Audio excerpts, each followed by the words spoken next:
I am Technical Sergeant Matt Penland, and I'm a percussionist in the United States Air Force Band concert band.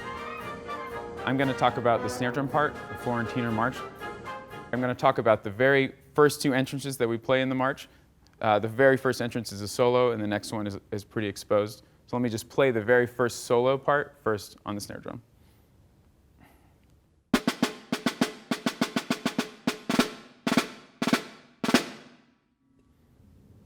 So there's a couple things we want to talk about in this really short phrase. The most important thing that I want to talk about is the articulations and the accent markings that we have in here. So every single note we have in this section either has a staccato marking or an accent marking or marcato marking, right? So we want to make a difference between all of those notes somehow, and a limited thing that we have, the snare drum, is only one sound, different dynamics, right? So the first thing that we have is 16th notes, all staccato marking, and a couple eighth notes. So for me, the way I'm going to make the staccato come across on a snare drum versus just a regular written note is change where I'm playing on the snare drum. All right, so listen to the difference when I play on the edge. I'm playing forte, close to the edge, you get a lot of snare response, and I can move in closer to the center, play the same thing. Same volume, same stroke, same everything. I'm just changing where I play on the drum, and we get a shorter sound. Right? That's the easiest way to change the articulation on the snare drum. I think sometimes we think softer means closer to the edge and louder means closer to the middle. But I wish more players would think closer to the middle means staccato is short, and closer to the edge means longer, and not necessarily softer, right? So the very first thing I'm playing almost right in the middle.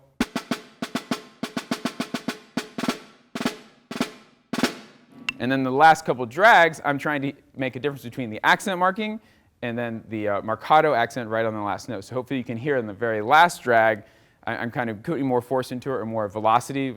I'm moving the stick faster at the head to get a little bit louder sound. Listen to it one more time, just those last couple drags. Just to make a difference that we can make between accent and marcato marking.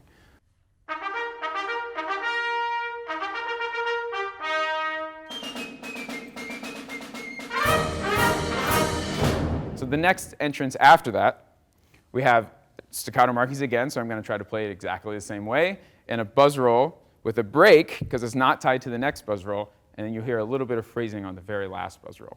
Listen to the next entrance.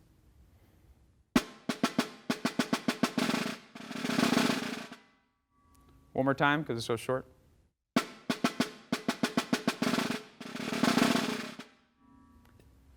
So I think the new challenge in this little segment that we have that we didn't talk about was how are we coming in and out of the rolls depending on the speed. At this tempo, I'm just thinking 16th notes the whole time, even throughout the rolls. So if I took out all the buzzes, this is what I'd be playing.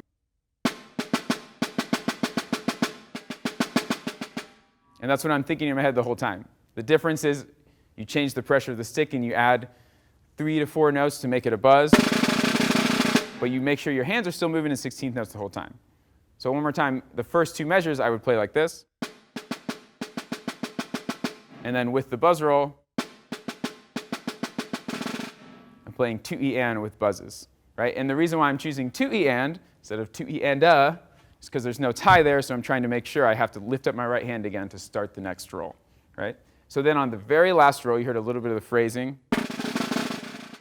I am moving a little bit on the snare drum to help with that, but I'm really just thinking crescendo for one beat, decrescendo for one beat. 1E and a 2E and a stop, and then you add the buzz roll. And when you're really close to the snare drum as a young player, I think that it sounds scary to maybe everyone might think this is a really slow way to move my hands. And when you're really close and it's isolated, you can hear it every 16th note. But when you're farther away from the band, there's other people playing with you, it's going to sound like a smooth roll, and you have to, trust the fact that the snare drum doesn't sound like it does right on top of it as it will when you're farther away, and the way that the audience and the conductor is going to hear it.